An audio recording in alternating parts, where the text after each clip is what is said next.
Guys, Rideshare guy here, and today I've got a video for you about why is Uber asking me for my Lyft pay statement. So this is kind of funny topic, but you guys may have gotten an email from Uber at some point, and I've actually gotten this email lots of times.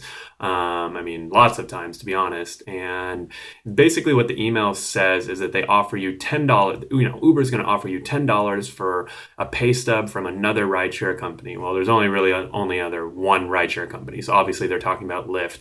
And for me, I was like wondering why the hell would they want this info, right? And so I've gotten this offer a bunch of times now, and it's usually over email from Uber. And personally, I've never done it because I think my information is worth a lot more than $10. But I decided to look into it anyways because a lot of you guys were asking me about it and saying, hey, what's going on? Why does Uber want this info, my driving info from Lyft, right? It's your personal information, your private information. And it's just kind of weird that they're asking, they're going to give you $10 from it. And from what I can tell, it's mainly to gather info on how much you're driving for Lyft and how much you're making. Now, there's obviously a million different things that they could do with it. Honestly, I think that information is very valuable to, how much you're driving for Lyft, how much you're making with Lyft, how much you're getting in tips, all of that stuff. So I think the reasons why they want it are actually pretty clear, is that it really benefits them and can see, they can compare how much, if they have a driver working 20 hours, you are working 20 hours with Uber, but for some reason you're doing 30 hours with Lyft and getting more rides and getting more requests, that's going to be very telling for a company like Uber. And so that's kind of why I personally feel that they should be paying you a lot more than $10, maybe 20, 30, 40, $50, or even $100, right, for that type of information, the more you drive. And, one thing I've noticed though about Uber, just from talking with Uber employees, whether it's office hours or the few that I've met in person, and just talking to drivers in general who've had a lot of interaction with employees, and whether it's at office hours or, given rides to Uber employees, is that Uber's actually pretty concerned with their competitors, mainly being Lyft. Even though Uber is 10 times the size of Lyft, there's way more rides, way more cities all around the world, they really still want to know what Lyft is doing. And it seems like they kind of want to know, like, oh, well, why would you be driving for Lyft instead of Uber, right? It's just kind of like a foreign concept to them. And so they're always kind of like very inquisitive about why drivers would like Lyft, why, how much they're making with Lyft, that type of information. So I think that's definitely one thing that's really stood out to me just from Uber employees in general. And if I was Uber, I would probably be doing the same thing, right? I'd be comparing, I'd be asking for pay statements from my competitors. I'd be going out and driving for them, talking to their drivers, and just comparing things like how many hours you worked on Lyft and how does it compare to Uber, because obviously you want as many drivers on your platform, right? And if you have a bunch of drivers on Lyft that you could come bring to Uber, that's probably going to be something that they want. So I think a lot of that information is going to be super telling, and I think that's probably the main reason why they want this type of, why they want your pay stub and why they send it to you multiple times and offer to pay you $10, which I don't think is a whole lot. I think if you can, you should try to hold out for more, or email them back and say you want more money. So personally, I think it's kind of like harmless.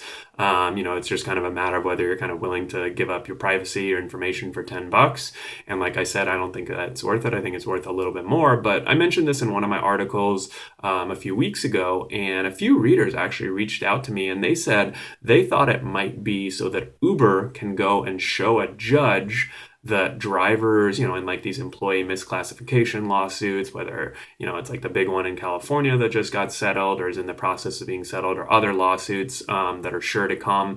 Some of these readers thought that it would be so that Uber can go and show a judge that drivers do drive for other services. And maybe that would, not allow them from forming a class or somehow help Uber's case in any type of future potential lawsuit. So, for me, it may be that. And actually, I did some research into this because one of the ladies who sued Uber in her complaint, and she actually ended up winning and getting reimbursed, one of her criteria for saying that she was an employee was because she drove exclusively for Uber. So it might be to eliminate people from the class. I don't think it is, but it also wouldn't surprise me at the end of the day if that's what it was for. So if you're trying to get some type of reimbursement or think that you should be an employee in the future, that's one thing you would want to watch out for and maybe not do this. So Either way, if you do end up deciding to do it, luckily I've tested this out for you, and I mainly did this not because I wanted the $10, but so that I could do a video about it and see if it would actually work. So I decided to give it a shot, right? I got one of these emails a few weeks ago, actually over a month ago, and I followed the directions, made sure that I read it carefully, and all I had to do was submit a pay statement, and I had just driven for Lyft. I've done a bunch of rides on Lyft the week prior, so I had a pay statement ready to go that fell within their guidelines, right? They probably don't want pay statement from like months ago. They probably want a recent pay statement usually. So I just made sure that I followed the guidelines, and I took a screenshot of my pay statement and my name and everything from Lyft, and I sent it into Uber and filled out my information, and they asked for your phone number and things like that. And I forgot about it. And then a month later, I went to check on it. And so I reviewed the last 4 or 5 pay statements and no $10 credit. And I was thinking to myself, what the heck, man? These guys offered me $10, and luckily I had a feeling this might happen because they make you fill out this really janky Google Doc form, which I think it's always funny when you have like a $60 billion company using Google Docs, which is like the same thing that I use for a lot of my stuff, right? And so just the whole process in general seemed like very, like turnkey, kind of very amateur, right? And so I remember when I was filling this out, I was like, man, I don't know if I'm going to get paid from this. I filled out my information though, and I took a screenshot, and then obviously I had the screenshots of my Lyft pay statement. So I kind of knew that if there are any problems, I'd be able to send this into Uber and hopefully get my $10 because, hey, if I'm going to do it, I might as well get my $10, right? And so I had a feeling this was going to happen. And luckily, once I figured out that I hadn't been paid and I had all these screenshots, I sent a quick email to support@uber.com, and they quickly got back to me and said, oops, sorry, we'll add your $10. No reason why they didn't pay me or anything like that. And I didn't really think it was worth the hassle of following up. But so I did basically eventually get paid a month and a half after. So if you are going to do this, just make sure that you kind of screenshot everything and follow up with them, set a calendar reminder to follow up with them because, hey, $10 is $10. So, personally, I don't think it's really worth it for $10. And if you guys are kind of on the fence about doing this, I probably wouldn't do it.